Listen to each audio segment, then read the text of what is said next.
Hey gang, Professor Feeser here. I provide education solutions to large groups and organizations. If you're searching for a learning pathway for your team or enterprise, feel free to reach out. My contact info is at the end of the video.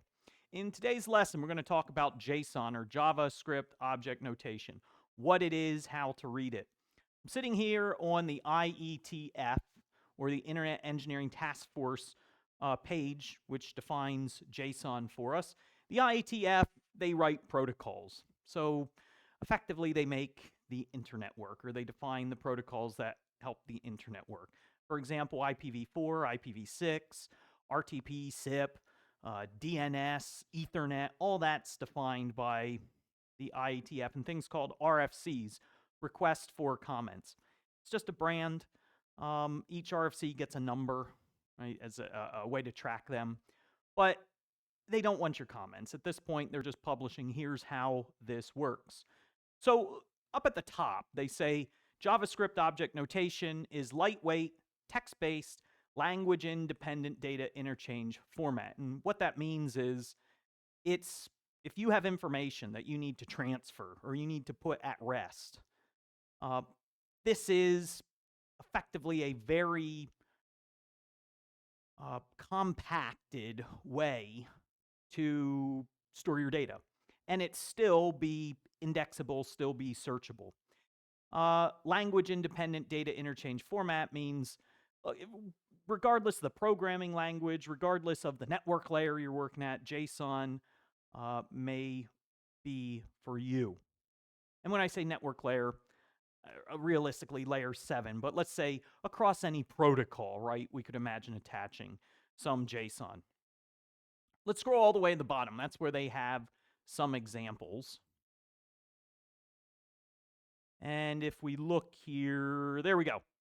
This is a JSON object. Why is it an object? Squiggly bracket, open, squiggly bracket, closed. That's the entire object. Next, we see image. Image is a key.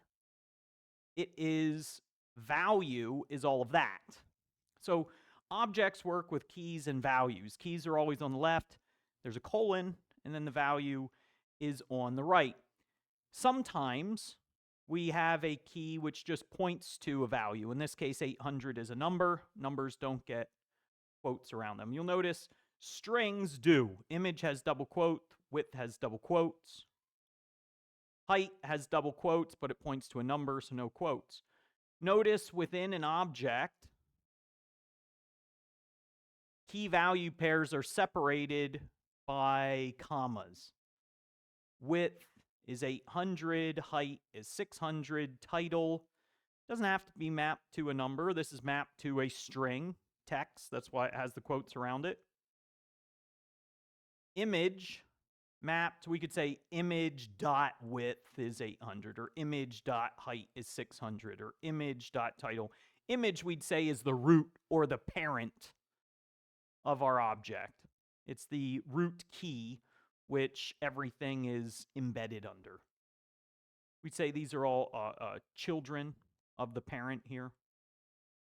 But we could say image.thumbnail.url is going to point to that text, or image.thumbnail.height is going to point to 125. Let's look at the very bottom. There's some interesting entries. False, lowercase true is how you do truthy values. Booleans, true, false values are lowercase true, lowercase false. And this is very important. JSON is super picky about how it's structured. Okay, if you forget a comma, the entire thing's broken. If you don't use double quotes, the entire thing's broken. If you don't use a lowercase false or lowercase true, it won't be read. Notice image.IDs points to square brackets. That's a little different. Square brackets are called arrays. Okay, so this is an object. Here we would say image.id is mapped to an array. And arrays work a little bit differently than objects. Arrays have positions. So the way we pull data out of here is by index number. This is index 0, that's index 1, that's index 2, that's index 3. Okay, numbering always starts at 0. So if I said image IDs 0, you would know 116. If I said image IDs 2, 0, 1, 2, you would say 2, 3, 4. If I said image IDs 10, 0, 1, 2, 3, that's an error. 10 doesn't exist. That's outside of the bounds of the array. They have another example. Let's check out. I think it's mostly arrays. It is. Well, it's an array, and that array has 2 objects in it. Here's 1, here's 2. And we could think of these objects, 1 and 2, effectively like records. Now, they have position. This is record 0, this is record 1.